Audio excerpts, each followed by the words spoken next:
हाँ जी, बताइए आरती जी, कैसे आना हुआ? डॉक्टर साहब, मेरी अकल दाढ़ में बहुत दर्द हो रहा है और मुझे निकलवानी नहीं है।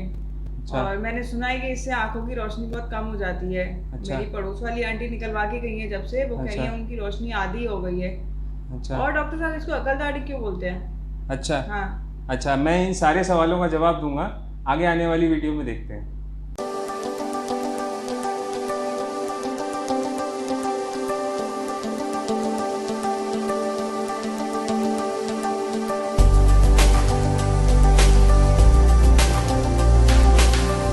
अमित शर्मा, कैलाशपुरी पुनीत डेंटल क्लिनिक आगरा से बोल रहा हूँ। और आज मैं आप लोगों को बताने वाला हूँ अकलदाढ़ के बारे में, जिसको विजडम टूथ या थर्ड मोलर भी बोलते हैं। तो दोस्तों, विजडम टूथ होता क्या है?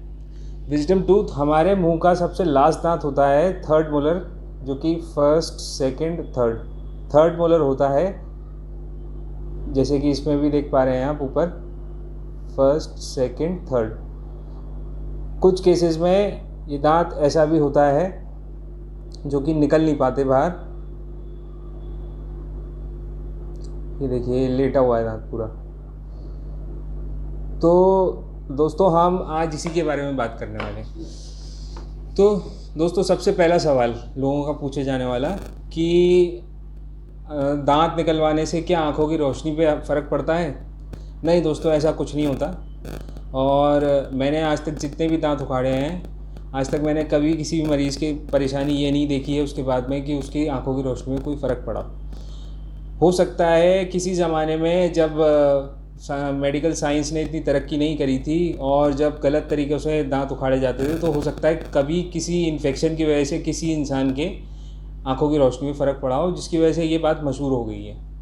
तो आजकल के ज़माने में अगर कोई डॉक्टर दांत उखाड़ रहा है तो उसका आपकी आंखों की रोशनी पे कोई फ़र्क नहीं पड़ना चाहिए।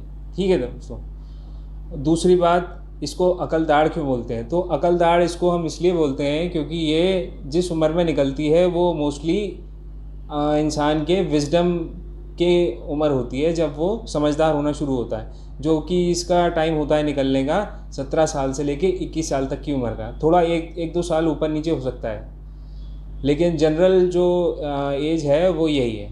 ठीक है दोस्तों। तो इसको विजडम टूथ बोलते हैं या थर्ड मोलर बोलते हैं, और इसकी वजह से क्या क्या परेशानियां हो सकती हैं वो मैं अभी बताता हूं आपको।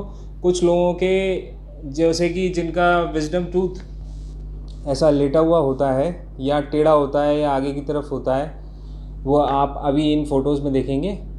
तो जब किसी का दांत एबनॉर्मल पोजीशन में होता है या यानी कि सीधा नहीं होता है, जैसे कि ये दांत मीजियो एंगुलर है, ये थोड़ा सीधा होने की जगह ये तिरछा है, तो इसकी वजह से अलग अलग परेशानियां होती हैं। जैसे कि ये दांत है, ये हॉरिजॉन्टल है, ये बिल्कुल लेटा हुआ है। ठीक।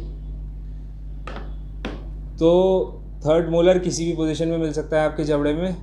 और थर्ड मोलर्स की प्रॉब्लम्स क्यों बढ़ने लगी हैं दोस्तों? ऐसा हुआ है कि पहले जो हमारे पुरखे थे, किसी ज़माने में वो पुरखे हमारे कच्चा खाना ज़्यादा खाते थे और चबाने का काम उनका बहुत ज़्यादा हुआ करता था, दांतों पे फोर्स ज़्यादा पड़ता था उनके। उस ज़माने में दांत भी ज़्यादा हुआ करते थे और चबाने के में, कच्चा खाना चबाने में दांतों की ज़रूरत भी ज़्यादा पड़ती थी।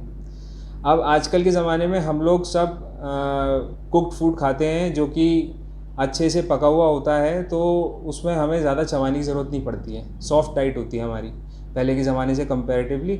इसी वजह से कैविटी का भी प्रेवलेंस बढ़ गया है पहले से, क्योंकि अब हम मीठा ज़्यादा खाने लगे हैं, कोल्ड ड्रिंक ज़्यादा पीने लगे हैं। ये सब अलग टॉपिक है। और इसी वजह से अब हमारे जबड़े भी छोटे हो गए, जिस वजह से अब अकलदाढ़ों के लिए जगह नहीं बचती हमारे मुंह में। तो दोस्तों, अकलदाढ़, जब किसी इंसान की अकलदाढ़ निकल रही है और वो अगर एबनॉर्मल पोजीशन में है, जैसे कि ये है, ये हॉरिजॉन्टली लेटी हुई है, तो ये दोस्तों कभी निकल नहीं पाएगी बाहर, कभी निकल नहीं पाएगी। और इसकी वजह से मोस्टली आगे वाला दांत ख़राब हो जाता है।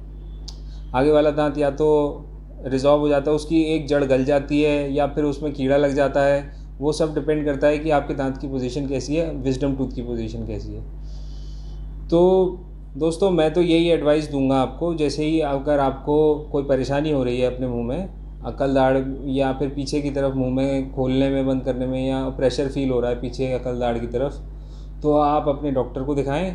हो सकता है सिर्फ वो डॉक्टर को सफाई करनी पड़े वहाँ पे,